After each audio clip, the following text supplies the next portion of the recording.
like the Wellington guitar dudes. It's just like I'm mates with a few of them online. I'm just like, holy shit, how do you do that? You know, they've been so talented.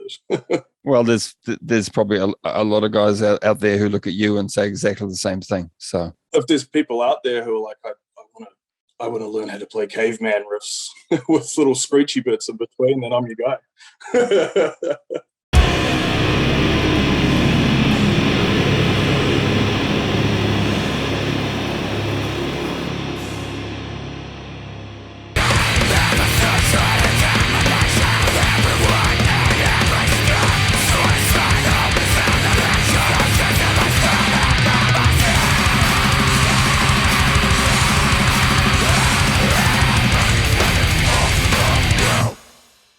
Hi, my name is Will, and welcome to the Distorted Transmission for today. I'm talking to Bridgeburner from Auckland. How are you?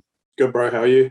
I'm pretty good. It's introduction time. Obviously, your name isn't Bridgeburner, so could you introduce yourself, the instrument you play, and the other members of the band? Yeah, sure. My name's Josh, and I play guitar for Bridgeburner. The other members are Gary on the bass guitar. We got Louis on the drums. We got Mr. Ben Reed on the vocals, and we have just recently added a new guitar player, Christian Monk, from a bunch of old school bands in the past. So he's up and jamming with us. So that's fantastic. So yeah, that's us. So I believe you're one of the founding members. So perhaps you'd be the perfect candidate to give me an overview of the band's history from back in 2015 when you started. Okay, so we pretty much just started as a continuation of my old band at the time, which was Graves. Graves had run its course, and we sort of were like, well, what do we want to do now? Do we sort of want to continue along the same path and maybe change things up a little bit? And so we got in contact with some old bandmates that were in Graves previously, or new people that came along, and we decided to whack Bridgeburner together.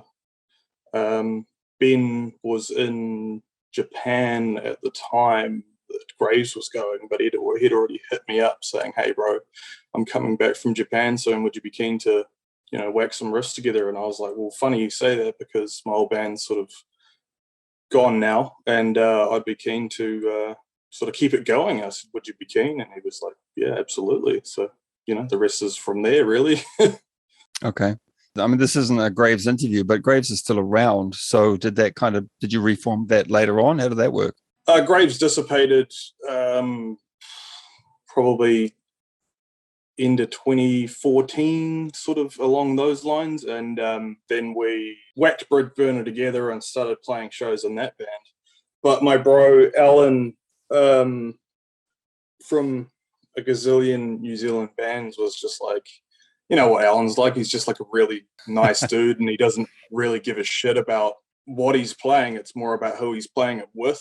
Yeah. He's just a really solid dude. And we were messaging back and forth and just saying, "Man, like, I miss you, bro," stuff like that. So we were just like, well, what's a good reason for us to get jamming again? And we were like, well, let's whack Graves back together. And so that's sort of how the two bands came to exist. One died, one was born, but then the other one came back to life. Right, Resurrected. Yeah. I guess that makes you kind of pretty busy, eh? Like, because you're in quite a few bands now. I tend to do the bands in sort of shifts. Like right now I'm in Bridgeburner mode, and then probably after that, then I'll get stuck into Graves again and probably work on a release.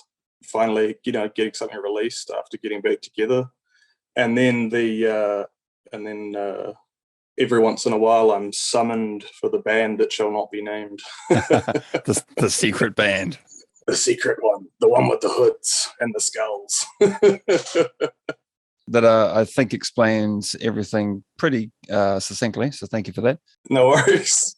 So let's talk about your releases. In November 2015, you had Mantras of Self-Loathing, which was a 4-track EP, and it was about 12 minutes long in total. Yeah, classic. Mantras was sort of just a continuation of what I'd already been writing for Graves anyway. So we sort of like, oh, let's release. We can't waste that stuff that we were working on for Graves. So that was it. So Mantras was essentially the last Graves EP before that rendition of Graves, died. Graves' tracks seem to be really, really like short and to the point, whereas I think Bridge Burner seems to be a bit of a sort of like a longer, sort of a 3-4 minute format. Yeah. I mean, it's really just a case of having enough bands to keep up with what I want to do musically. You know what I mean? Like, right. For example, like Braves is my absolute love of punk and grind and all that kind of stuff, whereas Bridgeburn is sort of more so morphed into D-beat and sort of death metal and yeah, just like essentially, man, all it is just riffs. Like I don't really put too much thought into the style or anything. I just sort of riff, and that's what comes out. And that's why a lot of people have some trouble sometimes being like, "What are you guys?" And it's like, oh, we don't know. Cool. All right then. And after Self-Loathing, of course, there was an 8-track album called Null Apostle that came out in May 2018, and that had a much more generous runtime. Mm-hmm. And then finally, this year, you released a 9-track album, Distant Path, Yes. and that was in April. Yeah. With the added bonus of being released on color vinyl, offered in 2 color variants as well. Let's talk about the latest album. I had a listen on Bandcamp today, actually, and I was really impressed to the point of reaching for my wallet to purchase a copy. Thanks, man. Maybe we could talk about the recording of the album first off. It was just done at 2 days up at Raja's place, Raja's studio, with old Cam behind the desk once again. And we just smashed it out over 2 days on the drums. I recorded the guitars myself at home, sent them to Cam. Cam and Raja reamped them and stuff. So it was all pretty straightforward process and stuff. I just think Cam was, great, really. Just he's nice and fast. He doesn't muck around. He knows how we want to sound and stuff. So it's great. There were also some sort of guest vocals on that particular release. I don't know if you had guest vocals prior to that, but I definitely know that you had some on that release. Brendan Sloan, he was on there. He did some sort of low guttural stuff with Ben on the song, and the other lad was the Bro Callum from Spook the Horses. He's in a bunch of other bands and stuff, but he's just like a bro from Wellington who's just like one of us, you know what I mean? He's just a totally awesome, really nice dude, and he's just, and he's in a great band and he's a great musician. We were like, fuck it, dude, do you want to jump on this? And, Callum being Callum was just like, yeah, bro, of course. So I think it's good to have guest vocals on things because it gives everything a little bit of a different dynamic when people are listening to it. Yeah, and it's sort of like a nice sort of like community sort of thing to do, you know what I mean? Like support other bands by like putting them on your record and shit and collaborations and all that kind of shit. Splits, just helping build each other up, Right. Simply, how does Bridge Burner usually tackle songwriting? I just sit at home on my computer and I just have a bunch of recording shit and I just sit here and I just riff away when I feel like it and record it and then do a quick little demo and then send it to the boys and say, hey, what do you think of this? And they're like, yeah, that's sweet as. Or maybe sometimes someone will be like, oh, I want to add this, change that. We're very much a band that sort of just gets shit done before we come to practice. We're not really jammers, so to speak. So, right. But yeah, that's pretty much it. Okay. So I suppose gigging is pretty much off the table for the meantime, but do you have any plans for 2022? I mean, there's the rescheduled Ulcerate support at Galatos for starters, I guess. Yeah, that's going to be rad. I'm really looking forward to that. So that should be cool. They just sent Ben a message because he obviously used to sing for Ulcerate. So those guys are tight. And just said, yeah, well, do you want to play the show? And we were like, yeah, of course we want to play with the show. Ulcerate are fantastic. So, well, who wouldn't want to, I think the other band, who's the other band that we're playing with? Depths.